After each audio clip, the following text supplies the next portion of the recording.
कहानी का नाम है अनुभव की कंघी। रामधन नाम का एक पुराने व्यापारी था जो अपनी व्यापारी समझ के कारण दोनों हाथों से कमा रहा था। उसको कोई भी टक्कर नहीं दे सकता था।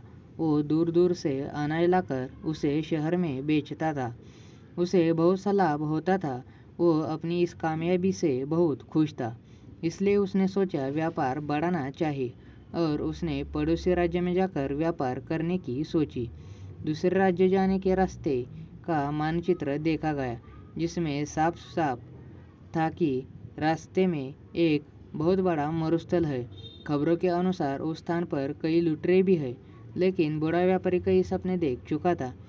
उस पर दूसरे राज्य में जाकर धन कमाने की इच्छा प्रबल थी। उसने अपने कई किसान साथियों को लेकर प्रस्थान करने की ठान ली। बैलगाड़ियां तैयार की और उस पर अनाज लादा। इतना सारा माल था जैसे कोई राजा की शाही सवारी हो। बूढ़े रामधन की टोली में कई लोग थे, जिसमें जवान युवक भी थे और वृद्ध अनुभवी लोग जो बरसों से रामधन के साथ काम कर रहे थे। जवानों के अनुसार अगर इस टोली का नेतृत्व कोई नवयुवक करता तो अच्छा होता, क्योंकि यह वृद्ध रामधन तो धीरे धीरे जाएगा और पता नहीं उस मरुस्थल में क्या क्या देखना पड़ेगा। तब कुछ नौजवानों ने मिलकर अपनी अलग टोली बना ली और स्वयं का माल ले जाकर दूसरे राज्य में जाकर व्यापारी बनने की ठानी। रामधन को उसके चहेते लोगों ने इस बात की सूचना दी। तब रामधन ने कोई गंभीर प्रतिक्रिया नहीं दिखाई। उसने कहा, भाई, सबको अपना फैसला लेने का हक है। अगर वो मेरे इस काम को छोड़ अपना शुरू करना चाहते तो मुझे कोई आपत्ति नहीं, और भी जो उनके साथ जाना चाहता है हो जा सकता है। अब दो अलग व्यापारियों की टोली बन चुकी थी, जिसमें एक का नेतृत्व वृद्ध रामधन कर रहे थे और दूसरे का नेतृत्व नवयुवक गणपत कर रहे थे। दोनों की टोली में वृद्ध एवं नौजवान दोनों सवार थे। सफर शुरू हुआ। रामधन और गणपत अपनी अपनी टोली लेकर चल पड़े। थोड़ी दूर सब साथ साथ ही चल रहे थे कि जवानों की टोली तेजी से आगे निकल पड़ी और रामधन और उनके साथी पीछे रह गए। रामधन की टोली के नौजवान इस धीमी गति से बिल्कुल खुश नहीं थे और बार बार रामधन को कोस रहे थे। कहते कि वो नौजवानों की टोली तो कब की नगर की सीमा लौट चुकी होगी और कुछ ही दिनों में मरुस्थल भी पार कर लेगी और हम सब इस बूढ़े के कारण भूखे मर जाएंगे। धीरे धीरे रामधन की टोली नगर की सीमा पार करके मरुस्थल के समीप पहुंच जाती है। तब रामधन सभी से कहते हैं, यह मरुस्थल बहुत लंबा है और इसमें दूर दूर तक पानी की एक बूंद भी नहीं मिलेगी, इसलिए जितना हो सके पानी भर लो। और सबसे अहम, यह मरुस्थल लुटेरे और डाकुरों से भरा हुआ है, इसलिए हमें यहाँ का सफर बिना रुके करना होगा। साथ ही हर समय चौकना रहना होगा। उन्हें मरुस्थल के पहले तक बहुत से पानी के गड्ढे मिल जाते हैं, जिससे वे बहुत सारा पानी संग्रह कर लेते हैं। तब उनमें से एक पूछता है कि इस रास्ते में पहले से ही इतने पानी के गड्ढे हैं, हमें एक भी गड्ढा तैयार नहीं करना पड़ा।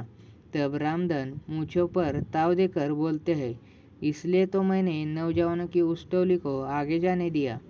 यह सभी उन लोगों ने खुद के लिए तैयार किया होगा, जिसका लाभ हम सभी को मिल रहा है। यह सुनकर टोली के विरोधी साथी खिंचवा जाते हैं और अन्य रामधन के अनुभव की प्रशंसा करने लगते हैं। सभी रामधन के कहे अनुसार बंदोबस्त करके और आराम करके आगे बढ़ते हैं। आगे बढ़ते हुए रामधन सभी को आगाह कर देता है कि अब हम सभी मरुस्थल में प्रवेश करने वाले हैं, जहाँ न तो पानी मिलेगा, न खाने को फल और न ही ठहरने का स्थान, और यह बहुत लंबा भी है, हमें कई दिन भी लग सकते हैं। सभी रामधन की बात में हामी मिलाते हुए उसके पीछे हो लेते हैं। अब वे सभी मरुस्थल में प्रवेश कर चुके थे, जहाँ बहुत ज़्यादा गर्मी थी, जैसे अलाव लिए चल रहे हो। आगे चलते चलते उन्हें सामने से कुछ लोग आते दिखाई देते हैं। वे सभी रामधन को प्रणाम करते हैं और हालचाल पूछते हैं। उनमें से एक कहता है, आप सभी व्यापारी लगते हो, काफ़ी दूर से चले आ रहे हो। अगर कोई सेवा का अवसर देंगे तो हम सभी तत्पर हैं। उसकी बातें सुन रामधन हाथ जोड़कर कह देता है कि भाई, हम सभी भले चंगे हैं, तुम्हारा धन्यवाद जो तुम सभी ने इतना सोचा और वे अपने साथियों को लेकर आगे बढ़ जाते हैं। आगे बढ़ती ही टोली के कुछ नवयुवक फिर से रामधन को कोसने लगते हैं कि जब वे लोग हमारी सहायता कर रहे हैं तो इस वृद्ध रामधन को क्या परेशानी है। कुछ दूर चलने के बाद फिर से कुछ लोग सामने से आते दिखाई देते हैं जिनके वस्त्र गीले थे और वे रामधन और उसके साथियों को कहते कि आप सभी राहगीर लगते हो और इस मरुस्थल के सफ़र से थके लग रहे हो। अगर आप चाहे तो हम आपको पास के एक जंगल में ले चलते हैं जहाँ बहुत पानी और खाने को फल है। साथ ही अभी वहाँ पर तेज बारिश भी हो रही है। उसी में हम सभी भीग गए थे। अगर आप सभी चाहे तो अपना सारा पानी फेंक कर जंगल से नया पानी भर ले और पेट भर खाकर आराम कर ले। लेकिन रामधन साफ ना बोलकर अपने साथियों से जल्दी चलने को कह देते हैं। अब टोली के कई नौजवानों को रामधन पर बहुत गुस्सा आता है और वे उसके समीप आकर अपना सारा गुस्सा निकाल देते हैं और पूछते हैं कि क्यों वे उन भले लोगों की बात नहीं सुन रहे हैं और क्यों हम सभी पर जुल्म कर रहे हैं।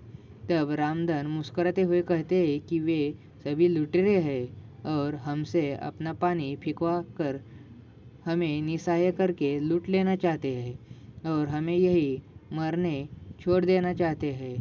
तब वे नवयुवक गुस्से में दांत पीसते हुए कहते कि सेठ जी तुम्हें ऐसा क्यों लगता है।